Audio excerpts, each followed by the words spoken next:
Hi students. तो start करते हैं ना coordinate geometry revision for JEE 2024।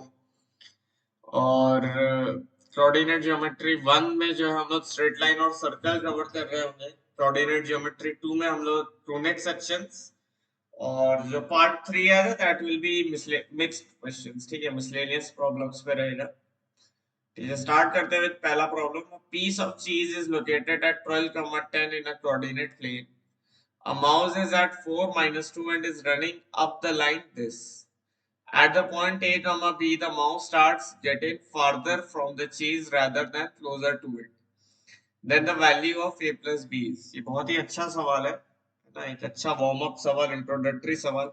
बहुत सारे कॉन्सेप्ट्स आपके इस सवाल के थ्रू कवर भी होंगे। आइए स्टार्ट करते हैं।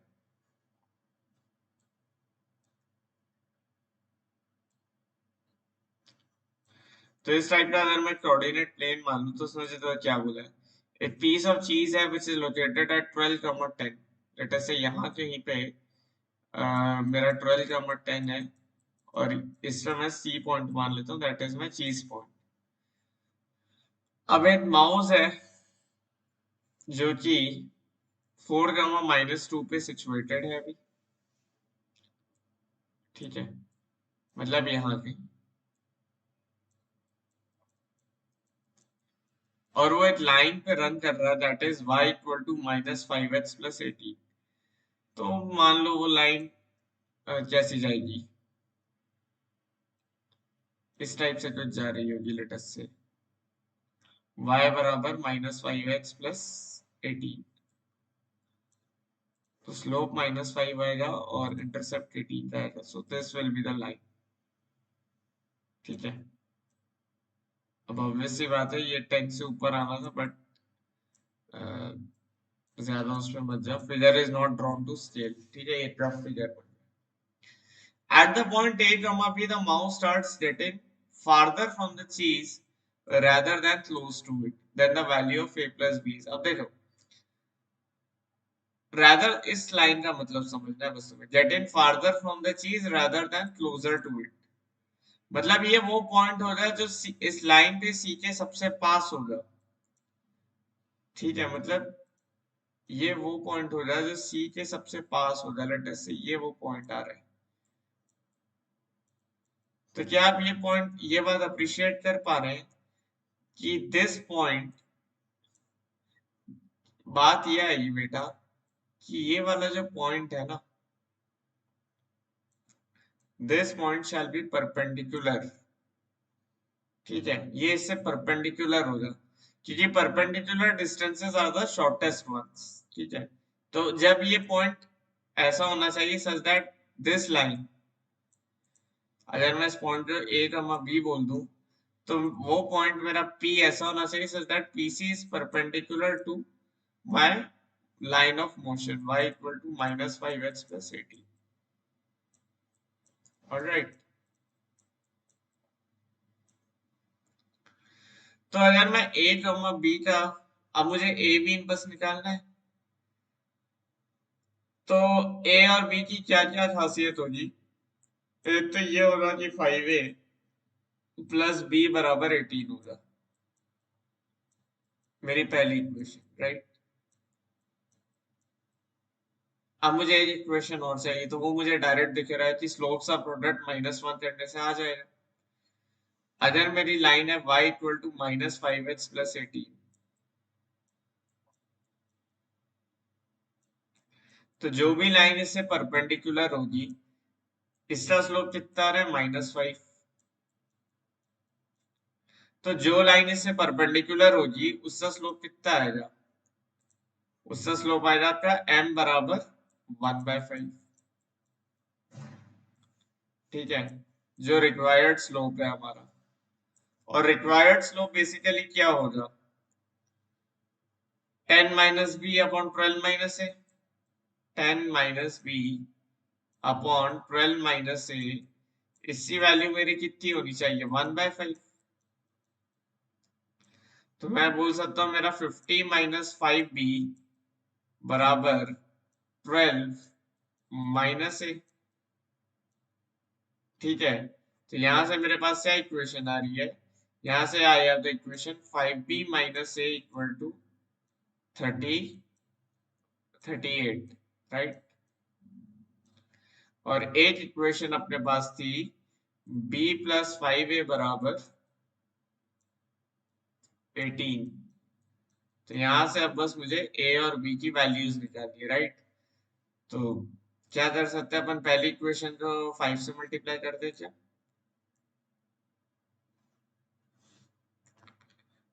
ठीक है, यहां से I need to find a and b। ठीक है, तो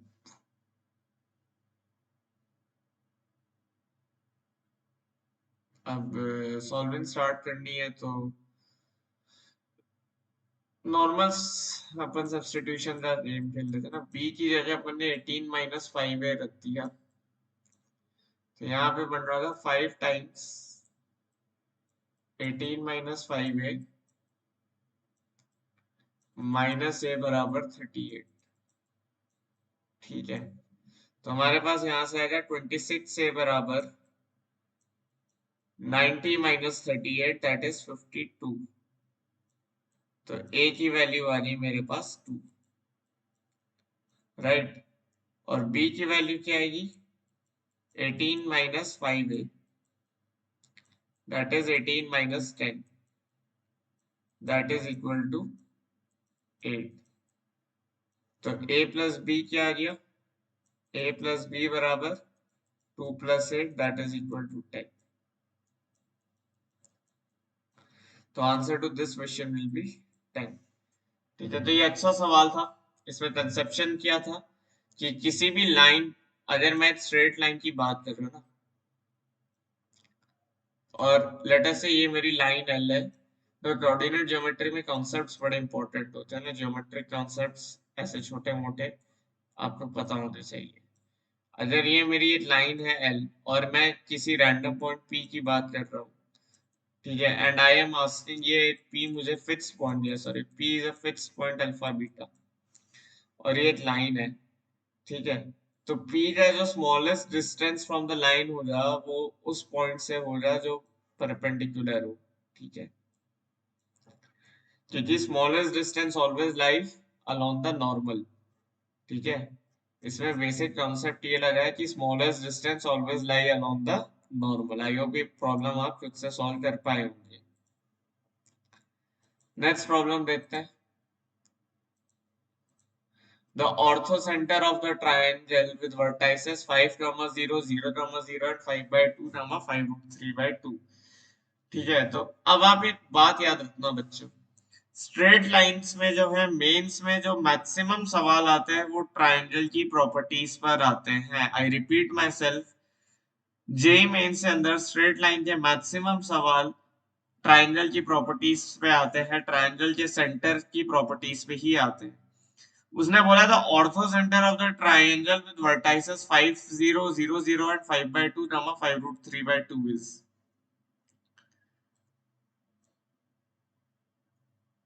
तो समझते हैं। वैसे तो इसमें मेरे को ये कार्टेशियन बनाने की जरूरत नहीं है, बट अभी एक्सप्लेन कर रहा हूँ इसलिए मैंने बना लिया। ठीक है, देखिए डायग्राम आपको बिल्कुल रफ बनाना चाहिए ना, और ऐसे प्रॉब्लम्स में तो ना भी बनाओ तो चलेगा। मैं अभी इसलिए बना रहा हूँ because I am explaining you the solutions, है ना। मैं आपको सिखा रहा हूँ how to approach the problem, अगर आप नहीं अप्रोच कर पा रहे हो। ठीक है, तो ये जो है मेरे पास मेरे 3 पॉइंट्स है। उसने बोला है मेरे को ऑर्थो सेंटर फाइंड आउट करना। सबसे पहले तो आपको पता होना चाहिए ऑर्थो सेंटर क्या होता है। ठीक है, तो ऑर्थो सेंटर क्या होता है? Ortho centre is nothing but intersection point of altitudes, intersection point of altitudes, that is ortho center। अब आपको कुछ स्पेसिफिक बातें पता होनी चाहिए। पहले इसी क्वेश्चन में हम सब डिस्कस कर लेते हैं ना, क्योंकि आगे बहुत सारे क्वेश्चन आएंगे। मेरा G जो है, लेट अस से G इज द सेंट्रोइड। ठीक है, मैंने G को सेंट्रोइड मान लिया। मैंने अपने H को लेटस से मैंने एच से डिनोट कर दिया सरकम सेंटर,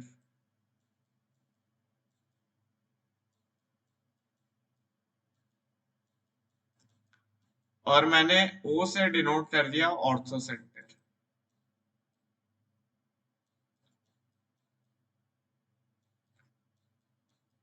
ठीक है, तो कुछ बेसिक प्रॉपर्टीज होती है ना, वो आपको पता होनी चाहिए। ये तीन सेंटर होते हैं, और एक सेंटर और होता है वैसे, I, that is known as the incentre. ठीक है, ये जो चार सेंटर होते हैं ना, ये बहुत इंपॉर्टेंट होता है किसी भी ट्रायंगल के लिए, तो ये आपको पता होना चाहिए, जी, एच, ओ और आई। ठीक है, तो सेंट्रोइड क्या होता है? मीडियन सा intersection point. Centroid is for medians, median सा इंटरसेक्शन पॉइंट होता है सेंट्रोइड। सरकम सेंटर होता है परपेंडिकुलर बाइसेक्टर सा। ऑर्थो सेंटर होता है अल्टीट्यूड सा। और इन सेंटर होता है एंगल बाइसेक्टर सा, इंटरसेक्शन पॉइंट। अब देख लो, आपकी दो मेन प्रॉपर्टीज होती है। पहला कि ओ, जी और एच जो है वो हमेशा कोलिनियर होंगे फॉर एनी ट्राइंगल, कोलिनियर होंगे। ठीक है, और ये कोलिनियर तो होते ही है, साथ ही साथ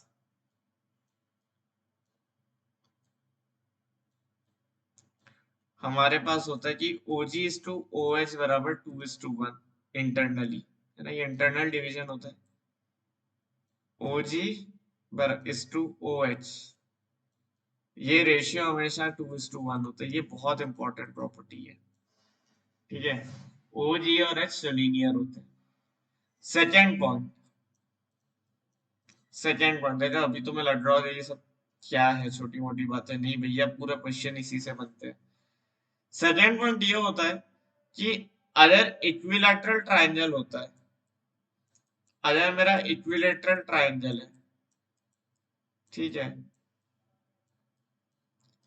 तो उसमें बहुत स्पेशल चीज होती है। क्या होती है उसमें? मेरा O equal to G equal to H हो जाता है, मतलब तीनों पॉइंट्स कोइंसाइड कर जाते हैं। ठीक है, इन तीनों के जो कोऑर्डिनेट है वो सेम हो जाते हैं। और अगर आइसोसेलेस ट्रायंगल हो, है ना, सेम आइसोसेलेस ट्रायंगल के केस में भी होता है ना। आइसोसेलेस ट्रायंगल में क्या होता है? कोइंसाइड नहीं होते, उसमें इन सेंटर भी कोलिनियर हो जाता है। ठीक है, आइसोसेलेस में इन सेंटर भी कोलिनियर हो जाता है। एक और स्पेशल ट्रायंगल आता है राइट एंगल ट्रायंगल, इसमें भी थोड़ा सा अच्छी प्रॉपर्टीज होती है। राइट एंगल्ड ट्रायंगल,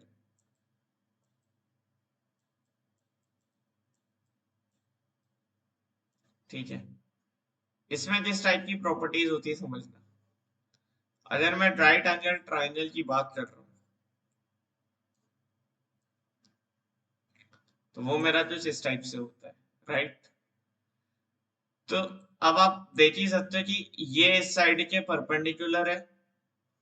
अगर मैं इसको लेटर से OAB से डिनोट करूं, ठीक है, या PAB से डिनोट कर दूं, चलो, तो PA is basically perpendicular to side PB, सही बात, और PB is perpendicular to PA। तो ये दोनों बेसिकली ये साइड्स एक दूसरे की एल्टीट्यूड्स भी हो गई, और दो लाइंस जहां पे इंटरसेक्ट करती है वो दो लाइंस का इंटरसेक्शन पॉइंट हो गया। तो बेसिकली राइट एंगल ट्रायंगल में P जो है that is the intersection of perpendicular sides.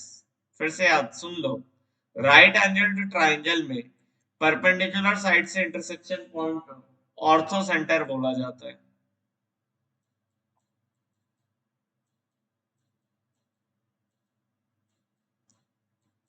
ठीक है, और जो AB का मिड पॉइंट आएगा,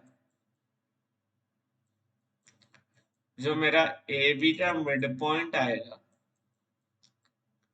दैट इज माय सरकम सेंटर, वो होता है अपना सरकम सेंटर।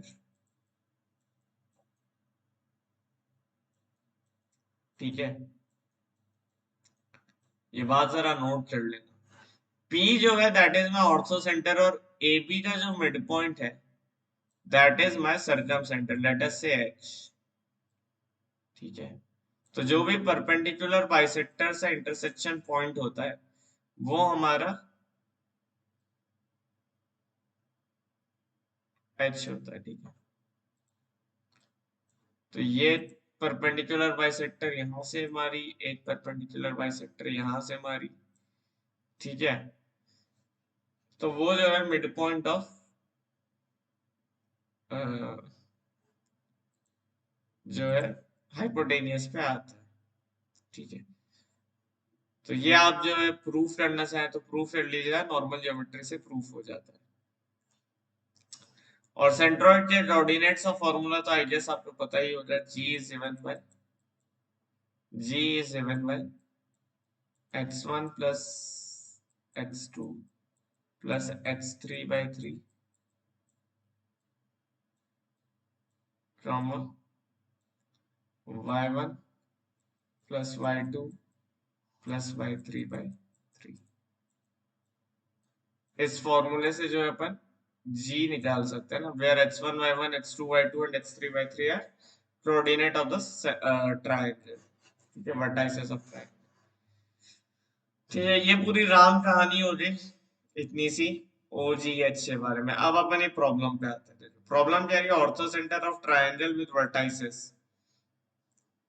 तो अगर मैं ये वाली लाइन देखूं है ना, तो लेट अस से ये मेरा O हो जाए, ये मेरा A हो जाए, ये मेरा B हो गया।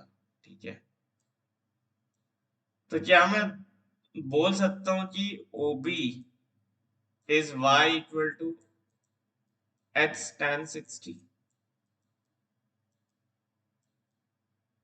सही बात, Y बराबर H tan 60 डिग्रीज, तो ये एंगल मेरे पास आ गया 60 डिग्रीज।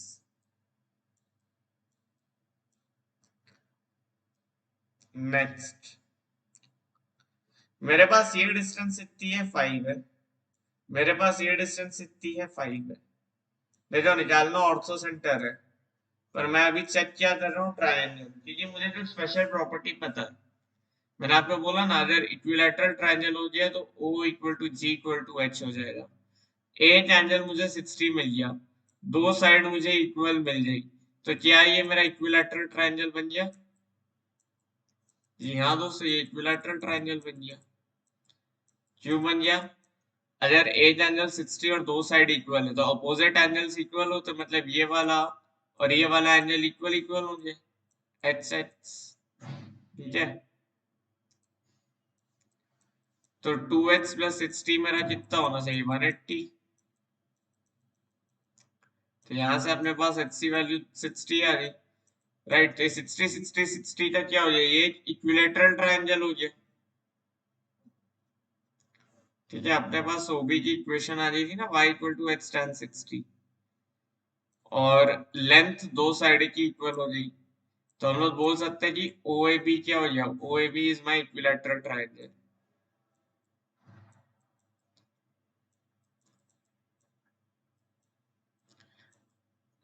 तो अगर मैंने सेंट्रोइड के कोऑर्डिनेट निकाल दिए तो मेरे पास इससे कोऑर्डिनेट आ जाएंगे, ऑर्थो सेंटर के आ जाएंगे, राइट, बाय दिस प्रॉपर्टी। तो निकाल दो कोऑर्डिनेट, सेंट्रोइड के कोऑर्डिनेट तो आप ऐसे ही निकाल दोगे, 0 plus 5 by 2 by 3, 0 plus 5 plus 5 by 2 divide by 3, तो ये बन जाएगा 15 by 2 into 3, that is 5 by 2। तो x कोऑर्डिनेट 5 आएगा और y कोऑर्डिनेट सिमिलरली 5 बाय 2 3 आ जाएगा। तो answer will be option number b again. ठीक है, तो ये प्रॉब्लम तो इजी थी, प्रॉब्लम तो ये कुछ भी नहीं थी, पर प्रॉपर्टीज पता होनी चाहिए। ठीक है, नेक्स्ट नेक्स्ट प्रॉब्लम देखते हैं। This is again from triangle. Triangle की बहुत प्रॉब्लम, आप अगर मेन से PYQ उठाओगे तो स्ट्रेट लाइन में जो दो तीन मेजर कॉन्सेप्ट है, तो ट्रायंगल्स आता है, एंगल बाइसेक्टर वाले प्रॉब्लम आते हैं ना, इमेज वाले आते हैं, और एक फैमिली ऑफ स्ट्रेट लाइन की प्रॉब्लम आती है। ये चार पांच टॉपिक ही है स्ट्रेट लाइन से जो सबसे ज्यादा होते हैं। हम तो हालांकि पूरा स्ट्रेट लाइन कवर करेंगे, बट ये वो मेजर टॉपिक्स है जो आपको आने ही आने चाहिए, और straight line is an easy chapter है ना, और ट्रायंगल्स तो इजी ही होता है समझना।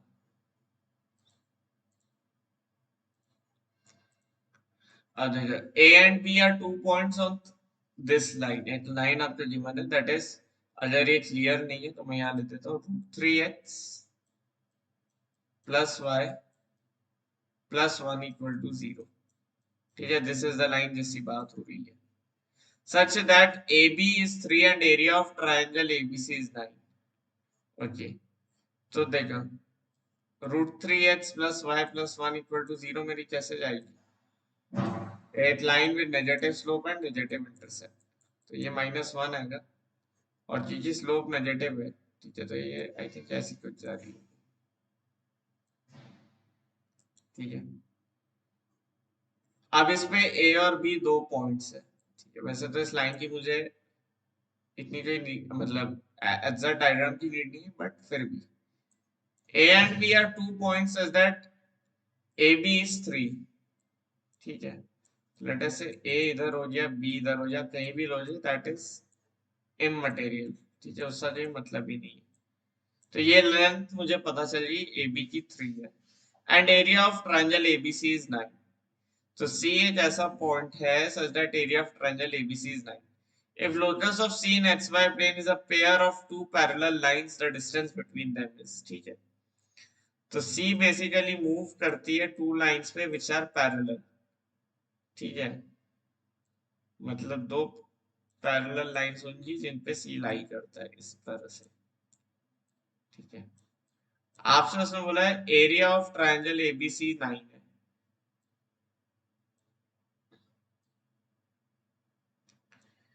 तो कैसे प्रोसीड करें, बहुत इजी है। अगर मैं C से ये परपेंडिकुलर डिस्टेंस निकाल लूं तो वो मेरी हाइट के बराबर हो जाएगी इस ट्रायंगल के लिए, हाँ या ना, सही बात।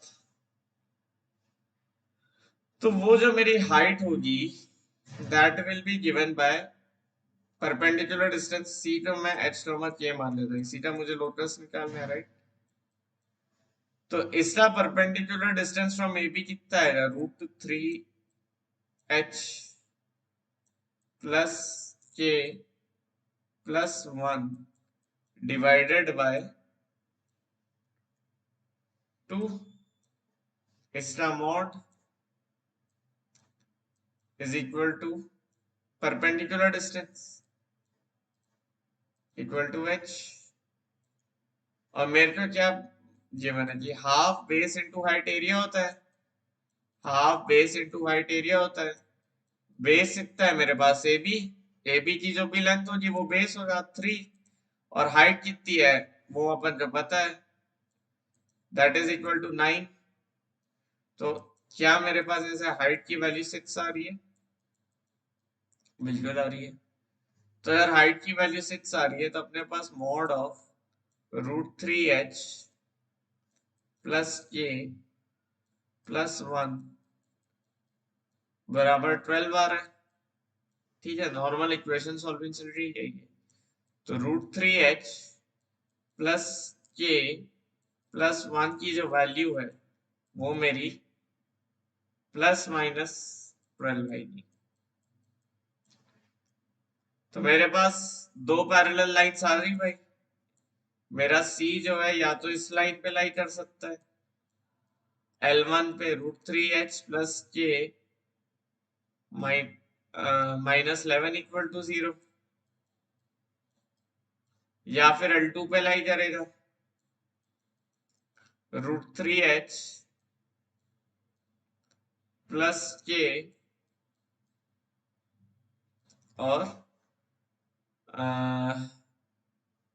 Plus 13 equal to 0। ठीक है, तो perpendicular distance between L1 and L2 क्या आ जाएगा, 24 बाय 2 12। सही बात। दो पर पैरेलल लाइन से पीछे डिस्टेंस ऐसे देते हो C2 minus C1 by under root A square plus B square. ये सब फॉर्मूले याद रखना।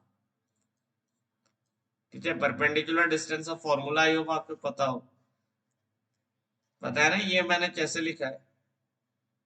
अच्छा यहाँ मैं शायद थोड़ा फास्ट चला गया, नहीं पता तो नो प्रॉब्लम, एक बार बता देता हूँ। अगर मुझे एच कॉमा के का परपेंडिकुलर डिस्टेंस निकालना है तो फॉर्मूला होता है A X one plus B Y one plus C upon under root A square plus B square. ठीक है, this is the formula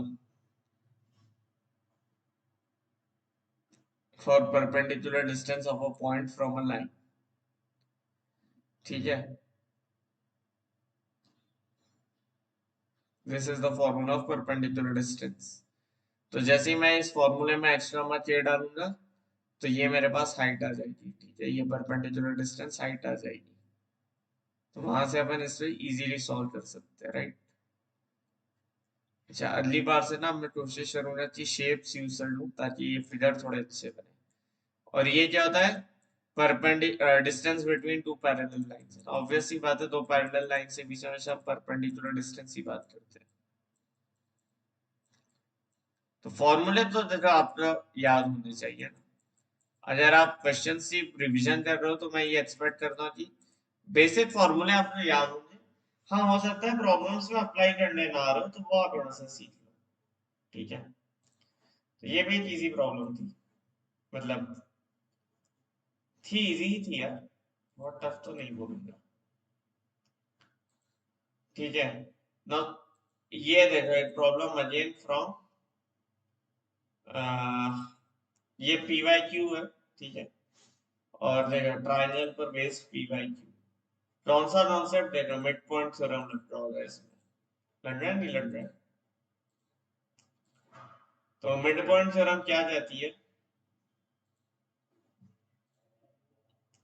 mid point theorem क्या कहती है, लेट अस से ये मेरा एक ट्रायंगल है और मैंने मिड पॉइंट्स लिए हैं, ये और ये। ठीक है, लेट अस से मैं इनको कनेक्ट करता हूँ। ठीक है, ये और ये, तो ये वो ट्रायंगल है जो मिड पॉइंट से थ्रू बन रहा है, राइट। तो मिड पॉइंट से ट्रायंगल का एरिया अगर ए होगा तो पूरा ट्रायंगल का एरिया 4a होता है।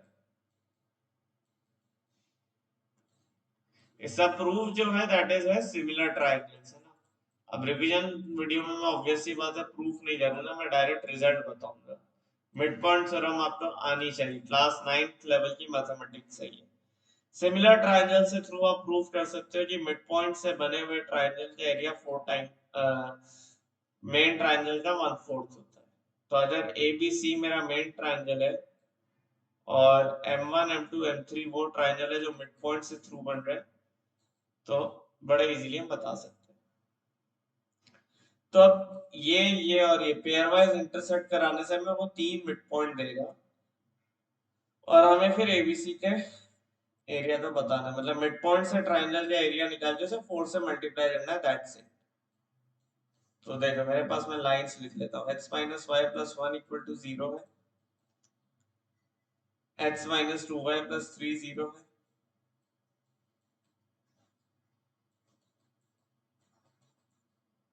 और 2x माइनस 5y प्लस 11 0 है।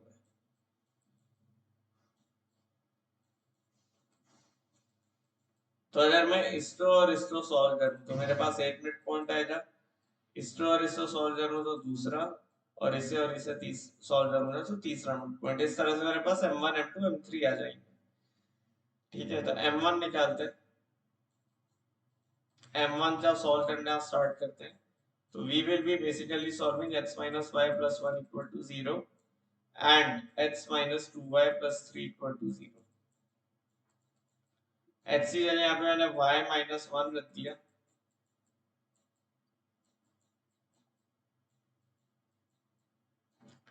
तो यहाँ से अपने पास y की वैल्यू 2 आ गई, that is y1 late us से। ठीक है, y1 मान लेते हैं y1, तो y1 2 आ गया। तो x1 क्या आ जाएगा, x1 equal to y1 minus 1, that will be equal to 1। तो पहला मिड पॉइंट m1 मेरे पास कितना है क्या, 1,2। अब मुझे ऐसे ही m2 और m3 निकालना है, राइट। तो अगर मेरे को m2 निकालना है तो कैसे निकालेंगे, अपन सॉल्व करेंगे x minus y plus 1 equal to 0, और यहाँ पे अपन m2 है ना, तो x2 minus y2 plus 1 equal to 0 and 2x2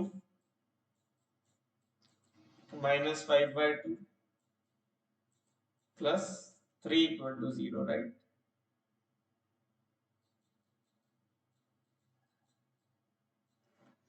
तो यहाँ से अपन ने x2 की जगह अगर y2 माइनस 1 रख दिया, तो 2 times y2 minus 1 minus 5/2 plus 3 बराबर 0। तो यहाँ से अपने पास 3 माइनस 2 बन गया 1, और 1 माइनस 3/2 बराबर 0। तो y2 आ जाएगा 1/3। अगर मेरे पास y2 की वैल्यू 1/3 आ रही है, तो मेरे पास x2 की वैल्यू -2/3 आएगी। तो मेरे पास m2 के जो कोऑर्डिनेट्स आ रहे दैट आर -2/3, 1/3। और सिमिलरली अब अपन m3 सॉल्व करेंगे, ठीक है। m1 आ गया, m2 आ गया, और अब m3 चाहिए, राइट। तो ये लेंदी प्रॉब्लम है, थोड़ी तो लेंदी है, प्लस मैंने आपको इतना एक्सप्लेन किया, तो और लेंदी सोल्यूशन तो मैं लड़ रहा होगा, बट हाँ मेंस में थोड़ा लेंदी प्रॉब्लम आते तो है ना। m3 कैसे फाइंड आउट करेंगे मेरे भाई, इसरो और इसरो सॉल्व करके, right. x minus 2y plus 3 बराबर 0,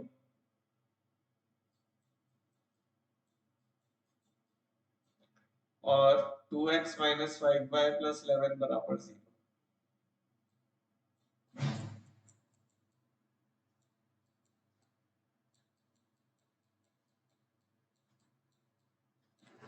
यहाँ से अब वापस अपन सॉल्व करना स्टार्ट करेंगे,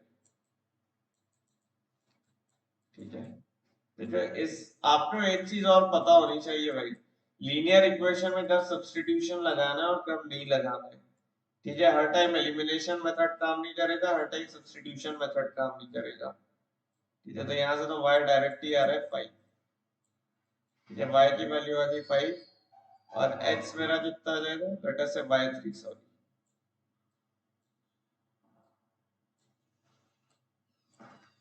तो फिर से y3 कर दो उसे, तो y3 5 आ जाए, और x3 कितना आ जाएगा, 2y3 माइनस 3 दैट इज 7।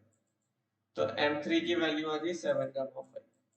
मेरे ख्याल से अपन ने m2 में कुछ तो गलती की है, क्योंकि m2 अकेला बाय 3 में आ रहा है, बहुत छोटा आ रहा है ना। तो आई थिंक देखते हैं, y2 माइनस 1 डाले तो 2 times y2 minus 1 minus 5/2 plus 3, तो 2y2 minus 5/2 minus 3/2 minus 2 plus 3 1। नहीं ठीक है, सही है। तो अपने पास ट्रायंगल के कोऑर्डिनेट्स आ गए, ठीक है। तो m1 है 1,2,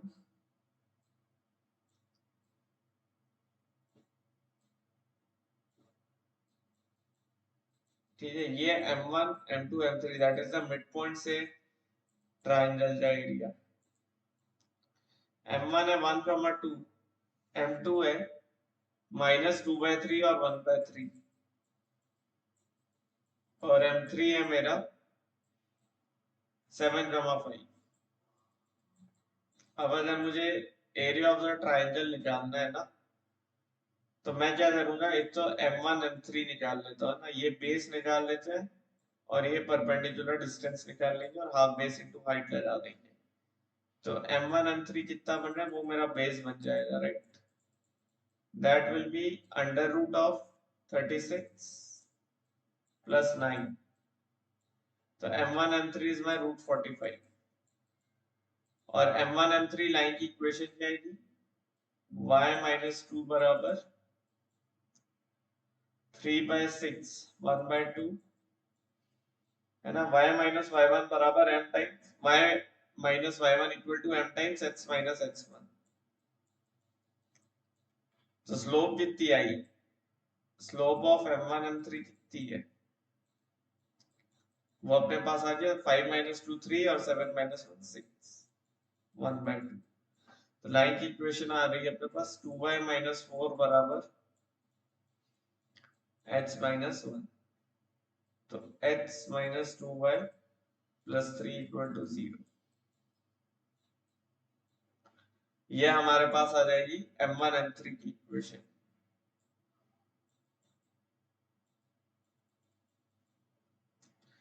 m1 m3 की जो इक्वेशन आ रही है दैट इज x - 2y + 3 = 0। और m1 m3 कितना आ रहा था, √45। तो half into √45 into perpendicular distance, ठीक है, -2/3 और 1/3 का इस लाइन से। लेकिन नीचे डिवाइड में भी कुछ आ जाए तो वो निकाल लेते हैं। फॉर्मूला तो अब मैं बार बार नहीं लिखूंगा ना। यहाँ पे नीचे आएगा √5 और इधर पे अपन डालेंगे -2/3, h की जगह -2/3, y की जगह 1/3 + 3। तो ये बन जाएगा मेरा 3 - 4/3। तो 3 3 is 9, 9 - 4 is 5/3। तो ये परपेंडिकुलर डिस्टेंस बन गई। तो √45 बाय √5 होता है √9 दैट इज 3। तो हाफ इंटू 5 दैट इज 5/2 मेरा a बन रहा है। तो कितनी क्लीन कैलकुलेशन हुई है, राइट, बिल्कुल भी गंद नहीं बची। तो मुझे चाहिए 4a that is equal to 5/2 into 4 that is equal to 10। तो जो एरिया ऑफ ट्राइंगल एबीसी आएगा that will be 10। 10 should be the answer. ठीक है, मैंने कुछ भी बहुत टफ मैथ्स नहीं लगाई है, ठीक है, बहुत इजीली हुआ है ये प्रॉब्लम। बस आपको एक अप्रोच पता होनी चाहिए। देखो ये मैं तो बता देता हूँ इन केस आपको नहीं पता ना, एरिया ऑफ ट्रायंगल के फॉर्मूले बहुत सारे होते हैं, बट आपको जो मेन पता होना चाहिए, कॉन्सेप्ट पता होना चाहिए। ये वाला कॉन्सेप्ट बहुत हैंडी होता है। कोई भी अगर मेरा ट्रायंगल है let us m1 m2 m3, तो मुझे जब भी वो निकालना होता है ना एरिया, एक तो तुम ये वाली परपेंडिकुलर हाइट निकाल लिया करो। ये कैसे आ जाएगी, m1 का perpendicular distance from m2 m3, और मुझे क्या चाहिए रहता है m2 m3 बेस लेंथ। तो m2 m3 बेस लेंथ अपन डिस्टेंस फॉर्मूला से निकाल लेते हैं, और हाइट हमें परपेंडिकुलर डिस्टेंस से मिल जाती है, और वहां से अपन सॉल्व कर लेते हैं। तो देखो मेरे पास पॉइंट्स तो बहुत डर्टी, मतलब ये तीनों पॉइंट का अगर मैं एरिया फॉर्मूले से किसी निकालता हूँ बहुत लेंथी कैलकुलेशन जाता। तो मैंने तो m1 m3 निकाल लिया। m1 m3 मेरे पास आ गया था √45, और मैंने क्या निकाल ली, ये परपेंडिकुलर डिस्टेंस। तो वो मेरे पास सिंपल एक फॉर्मूले से आ जाएगी। ठीक है, आई होप आपका m1 m3 का ये परपेंडिकुलर डिस्टेंस का फॉर्मूला याद है। एक बार लिख दूं, वापस से लिख ही देते हैं। ax + by + c = 0 का perpendicular distance from h, k is given by ah + bk + c divide में √a² + b²। ठीक है,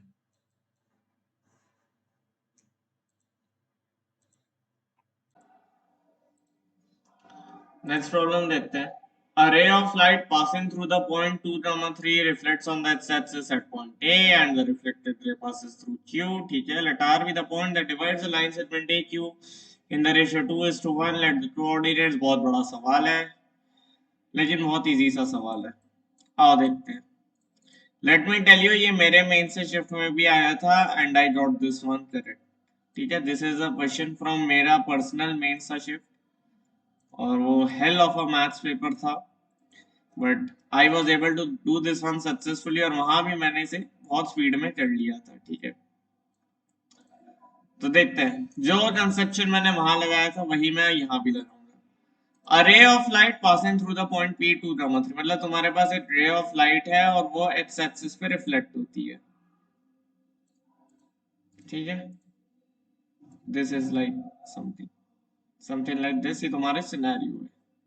अब हमें हमें उसने दिया हुआ है कि ये जो है लेट अस से 2, 3 is a point on incident ray, and let us say this is a point on the reflected ray Q, जो उसने दिया है तुम्हें as 5, 4. This gets reflected on the x-axis. Let us say at some point A. इसका x coordinate मान लेते हैं a, 0. This is P, this is Q. फिर क्या बोल रहा है, ठीक है, R be the point that divides the line segment AQ in the ratio 2:1. तो R कुछ point होगा इधर, let us say B, C, which divides AQ in the ratio 2:1. ठीक है.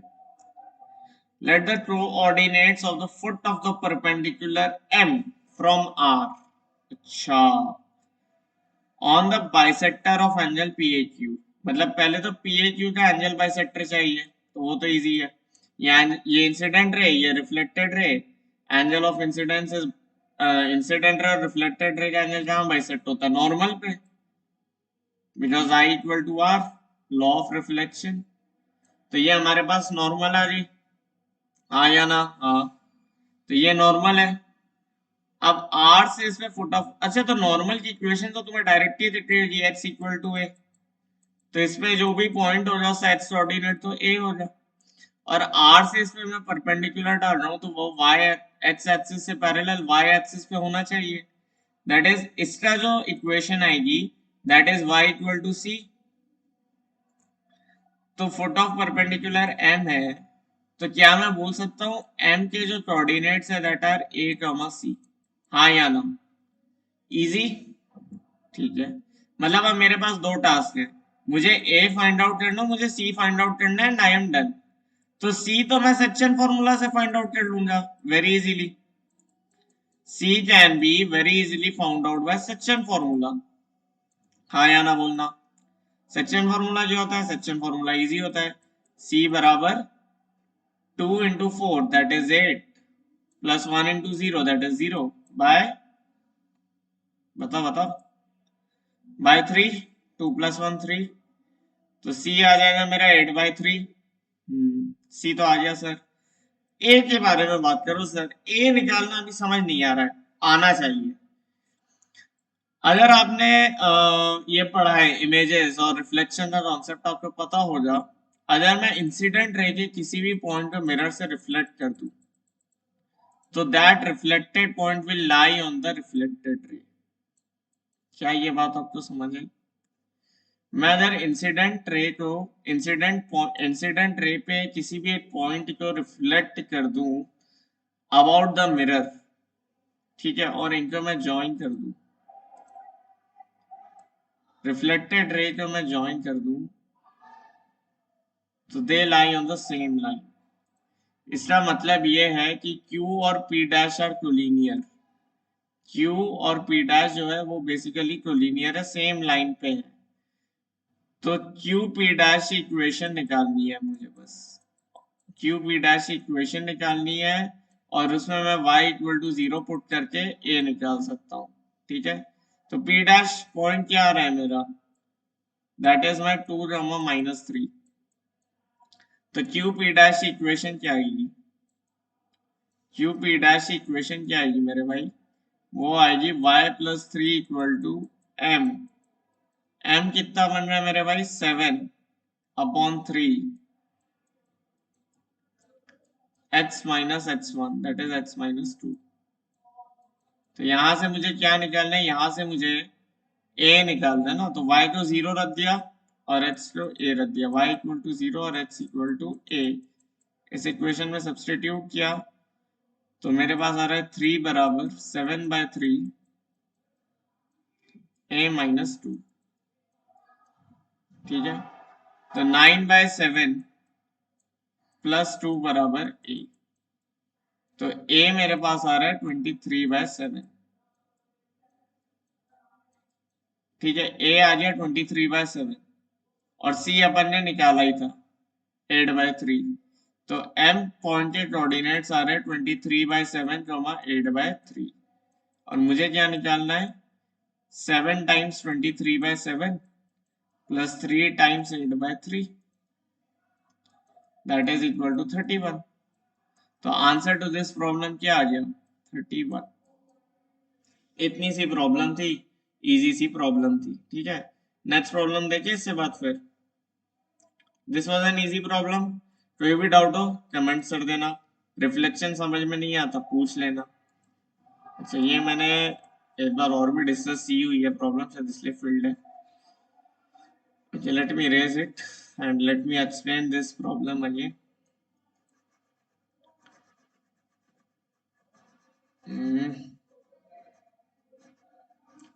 फास्ट फास्ट erase हो जाओ। तो ये प्रॉब्लम जो कॉन्सेप्ट पे आई थिंक अगर आपने रीड कर लिया तो होमोजेनाइजेशन की प्रॉब्लम है ये। ठीक है, होमोजेनाइजेशन। और ये एक ऐसा कॉन्सेप्ट है जो आपको पहले से पता होना चाहिए, तभी you can solve this sort of problems. Otherwise तो ये काफी हार्ड प्रॉब्लम्स में आ जाती है। ठीक है, ये मोस्ट कंसेप्चुअल टॉपिक मुझे लगता है स्ट्रेट लाइन का, one of my favourite topic. ये देखो, जेई में रिफ्लेक्शन बहुत इंपॉर्टेंट है, ट्रायंगल के सेंटर बहुत इंपॉर्टेंट है, और उससे बाद फैमिली और स्ट्रेट लाइन से इंपॉर्टेंस रखता है।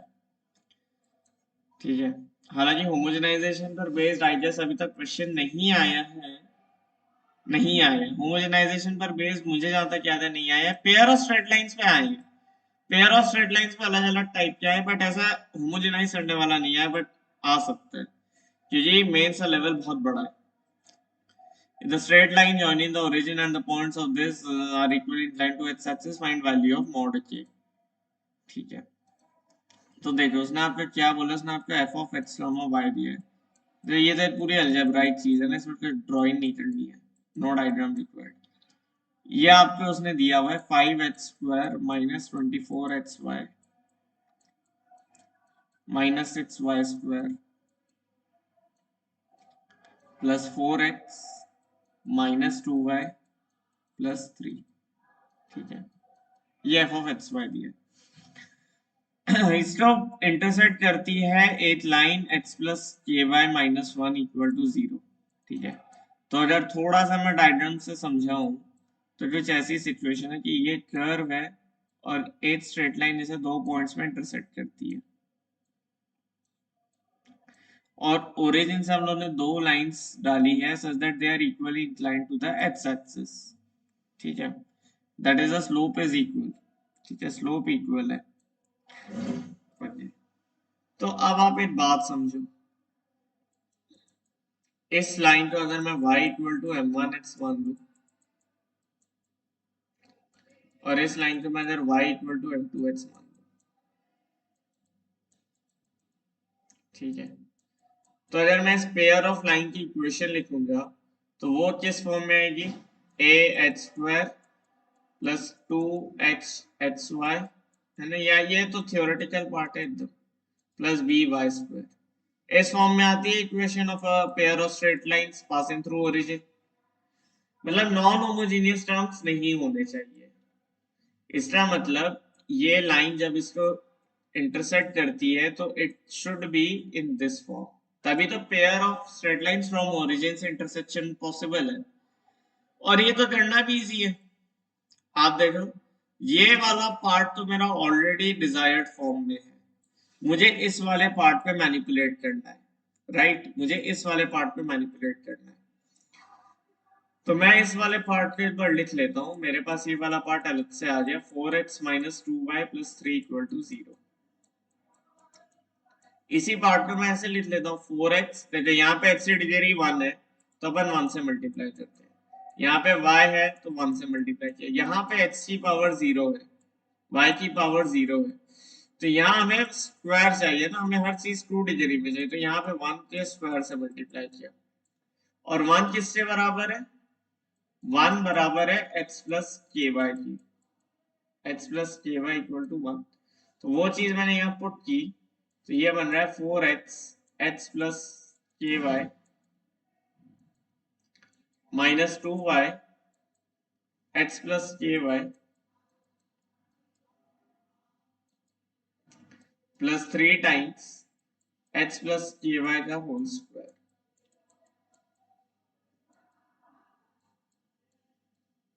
यहां से मुझे एक और होमोजीनियस पार्ट मिल जाएगा, और इसमें अब अगर मैं एफ ऑफ एक्स वाई लिखूं तो मेरा एफ ऑफ एक्स वाई क्या बन जाए, that is my 5x² minus 24xy minus 6y²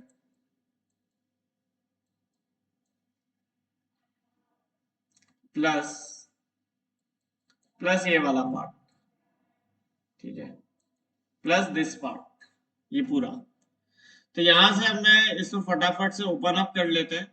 तो ओपन अप करने की बेस्ट टेक्निक होती है कोएफिशिएंट्स निकालते जाओ। तो अगर मुझे एच स्क्वायर का कोएफिशिएंट चाहिए तो एक तो 5 आ गया, एक तो 4 आ गया, तो यहाँ से 9 बन गया, ठीक है। अच्छा, या फिर नाउ नाउ अब ऑब्जर्वेशन, ठीक है, हम कैलकुलेशन विदाउट ऑब्जर्वेशन नहीं करेंगे कभी भी। We will first observe then calculate. कोई कर्व है मेरे पास A X square plus 2h X Y plus B Y square equal to 0, इस टाइप का। और मुझे वो बोल रहा है कि दो लाइंस है y बराबर m1x और y बराबर m2x। अब वो बोल रहा है कि these both lines are equally inclined to x axis। इसका मतलब लाइंस इस फॉर्मेट में y बराबर mx एंड y बराबर माइनस mx, इसी फॉर्मेट की लाइंस है मेरे पास दोनों, राइट। ये दो पैटर्न फॉर्मेट की लाइंस है मेरे पास। तो सम ऑफ स्लोप्स इतना हो गया 0, सम ऑफ स्लोप्स हो गया 0। और तुम्हें पता होगा कि ये जो मेरी इक्वेशन है this can be also written as bm², ये तुम मुझे कमेंट्स में बताना कैसे, 2hm plus A equal to 0। तो इसी इक्वेशन के तो रूट्स हैं m1 और m2। इसका मतलब h बराबर 0 होना चाहिए, क्यों, क्योंकि m1 प्लस m2 तो 0 है। बीटाज रिलेशन लगा के h equal to 0, sum of root 0 है। और h क्या है मेरा, कोएफिशिएंट ऑफ एक्स वाई। मतलब f ऑफ एक्स वाई में कोएफिशिएंट ऑफ एक्स वाई क्या होना चाहिए, 0 होना चाहिए। तो यहां से मुझे बस एक्स वाई का कोएफिशिएंट चाहिए, स्टार्ट हो जाओ। एक तो -24 है, मैं अगर एक्सप्रेशन लिख लूं 5x² -24xy, ठीक है, -6y², ठीक है, प्लस 4x। अब यहां से ध्यान से 4x x प्लस ky, फिर क्या है, उससे बाद है -2y x प्लस ky, और क्या है मेरे पास 3 टाइम्स x प्लस ky का होल स्क्वायर। तो यहां से अब मुझे सिर्फ एक्स वाई के कोएफिशिएंट चाहिए। तो एक्स वाई के कोएफिशिएंट निकाले मैंने, तो यहां से तो -24 आ रहा है डायरेक्टली। इधर से एक्स वाई का कोएफिशिएंट क्या आ रहा है, 4 टाइम्स के आ रहा है। इधर से एक्स वाई का कोएफिशिएंट क्या आ रहा है, -2 टाइम्स के आ रहा है, राइट। और यहां से एक्स वाई का कोएफिशिएंट क्या आएगा, 6 के आएगा, ठीक है। एक्स प्लस ए वाई का होल स्क्वायर करोगे तो यहाँ से 2k एक्स वाई आएगा, और 3 2 से 6 हो जाता है। तो एक्स वाई का जो एफिशिएंट आ रहा है 4k minus 2k is 2k plus 6 is 8k। तो एक्स वाई का जो एफिशिएंट बन रहा है 8k माइनस 24। तो 8k माइनस 24 क्या होना चाहिए, 0 होना चाहिए। तो k की वैल्यू 3 आनी चाहिए। तो answer to this problem is 3। Problem कैसी है सर, पता हो, कॉन्सेप्ट पता हो तो बहुत इजी है, बहुत हलवा प्रॉब्लम है, बस समझना ही सड़ना है, ऑब्जर्वेशन करनी है। कॉन्सेप्ट नहीं पता हो तो जिंदगी में ये प्रॉब्लम आप नहीं कर पाओगे। Unless and until you are a born genius, वो तो अलग केस है। ठीक है। Okay, next problem. Next problem circle से है। सर्कल के इजी टॉपिक से भी है। ठीक है, very very easy topic of circle, है ना, जो थ्योरम आप लोग बचपन से पढ़ते आ रहे हो उसी पे। The locus of mid points of the chords of the circle with subtend an angle of π/3 radians at its circumference is. अच्छा, बच्चे इसमें अटकते क्यों पता है? ये डायग्राम बनाने में डरते हैं। π/3 रेडियंस एट इट्स सर्कमफेरेंस, ये लाइन उन्हें समझ नहीं आती, मतलब मैंने जो मैक्सिमम केस देखा है। ठीक है, तो बहुत इजी प्रॉब्लम है, समझते हैं। मेरे पास एक सर्कल है कुछ इस टाइप का। ठीक है, लेट्स से, और मुझे सारी ऐसी क्लॉड से मिड पॉइंट का लोटस चाहिए। देखो, एक ये क्लॉड हो सकती है ना, ऐसी देयर कैन बी न्यूमरस क्लॉड्स। ठीक है, जो locus of the midpoints of the chords of the circle which subtends an angle of π/3। इसका मतलब ऐसी सारी chords से मिड पॉइंट का लोकस जो chord सर्कल के सर्कमफेरेंस पे टू कितना π/3 रेडियन सबटेंड करती है। तो ये अगर एक chord है ना, तो सबटेंड करने वाला एंगल क्या हुआ? अरे यार,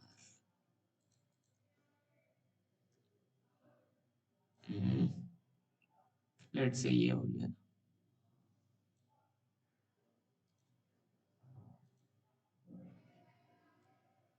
लेट्स से ये, तो ये क्लॉड अगर सबटेंड कर रही है एट सर्कमफेरेंस, इसका मतलब लेट से ये एंगल मेरा, दिस एंगल, ये एंगल इज माय π/3।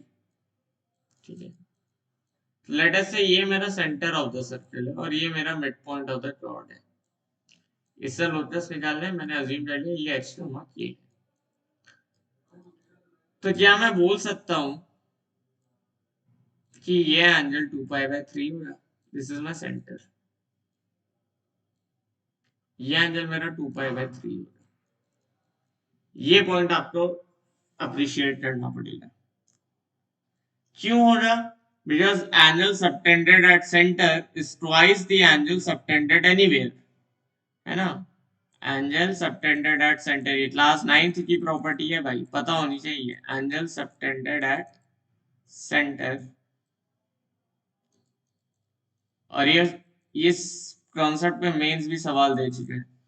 मतलब ये एग्जैक्ट इस फॉर्मेट का सवाल विद डिफरेंट वैल्यू, थोड़ा सा डिफरेंस है। उनने एक जनरल केस लिया था, 2023 में ऐसा सवाल है, उस पर भी चर्चा करेंगे आगे।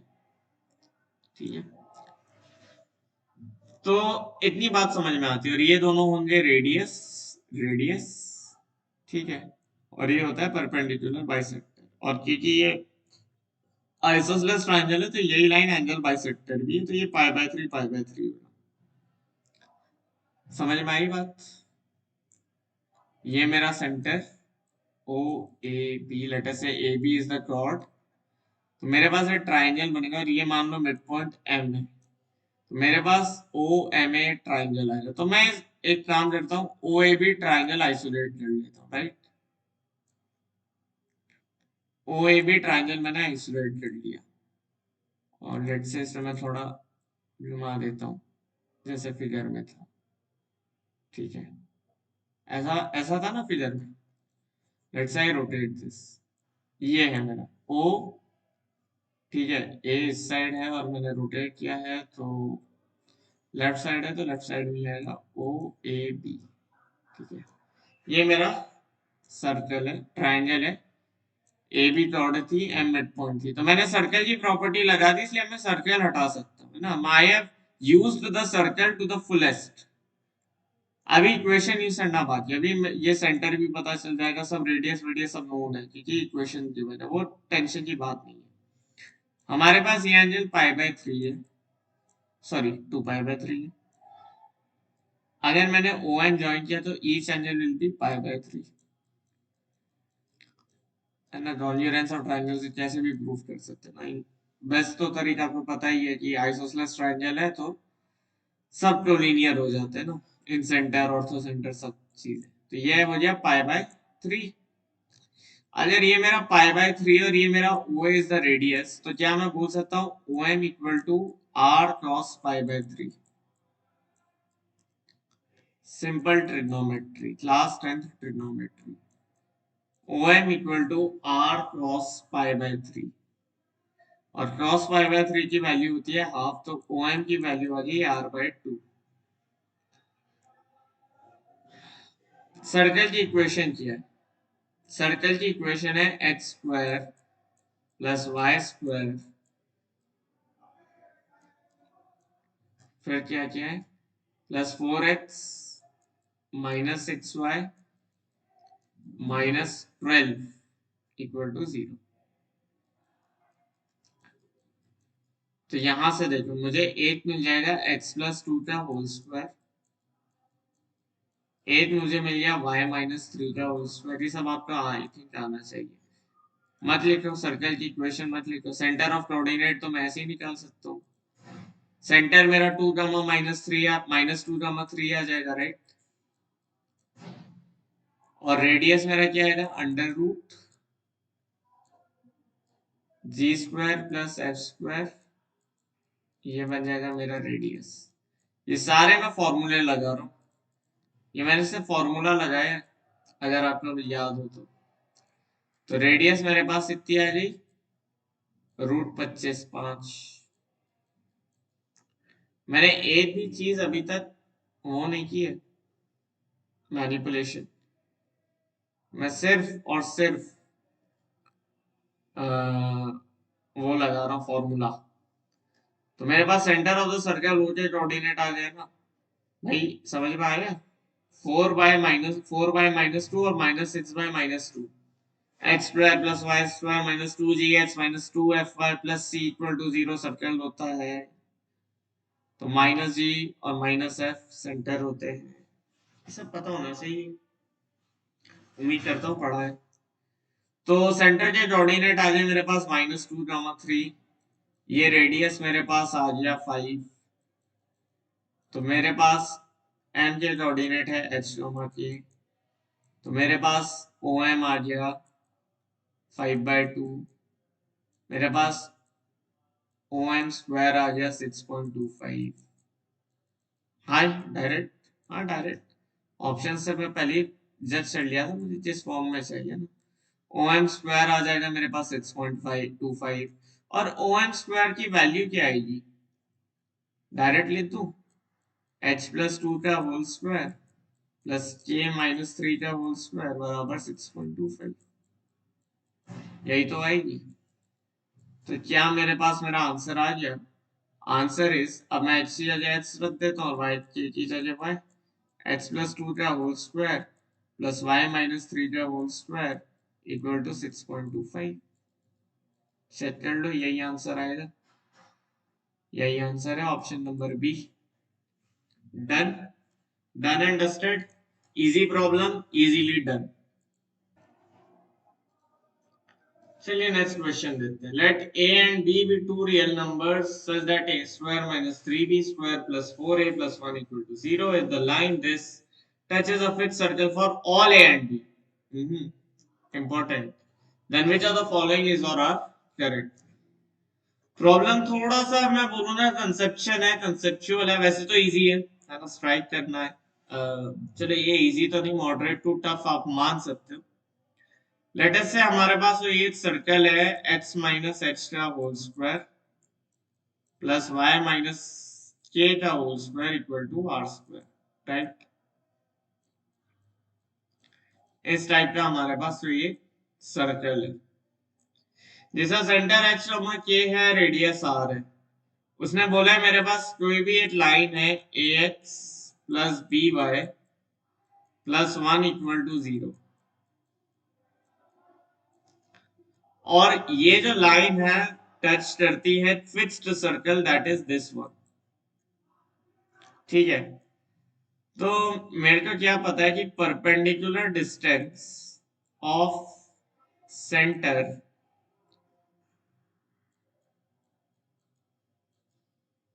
फ्रॉम फ्रॉम टैंजेंट होती है रेडियस, है ना, ये तो आई थिंक पता ही है।